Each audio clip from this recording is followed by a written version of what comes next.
Για να δούμε τι έχουμε σήμερα.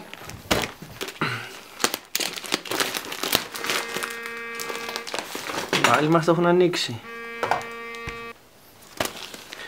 Τι είναι αυτό?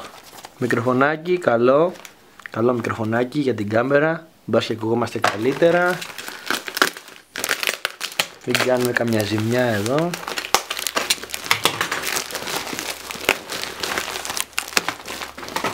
Στραπατσαρισμένο, ωραίο. Ταξίδεψε ωραία από την Κίνα.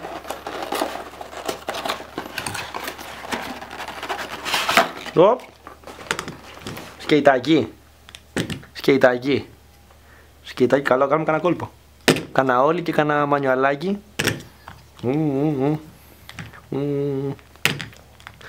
Όχι, βέβαια δεν είναι για κόλπο αυτό. Αυτό είναι για την κάμερα. Δεν έχω ιδέα πως δουλεύει. Στρίβει από εδώ. Το φτιάχνεις. Και λογικά έχει εδώ σπήρωμα και βάζει την κάμερα. Θα το δείξουμε μαζί με τα υπόλοιπα αξεσουάρ της GoPro. Βάζει την κάμερα εδώ και κάνεις αυτό το dolling. Και καλά ότι τραβάς cinematic.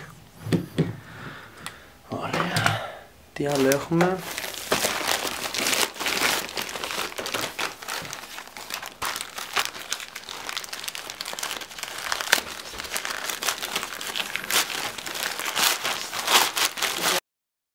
Τι να είναι αυτό? Κάτι για φώτα είχα πάρει. Α, μάλιστα. Δεν το περίμενα ακριβώς έτσι. Αλλά θεωρητικά αυτό θα κάνει δουλειά, Θα σου λέγα τι δουλειά θα κάνει αυτό. Βάζεις τη λαμπούλα σου από πίσω και βγάζεις φως μπροστά. Και βγαίνει το φως έτσι ωραίο χωρίς να το ανακλάσεις,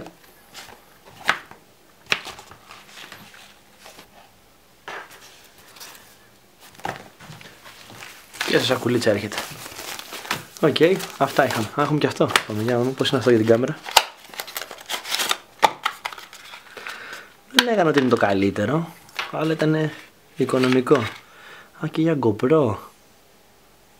Σωστό. Από USB. Βγάζει μικροφωνάκι. Θα το τεστάρουμε και αυτό. Θα τα αναφέρουμε σε επόμενα βίντεο. Bye.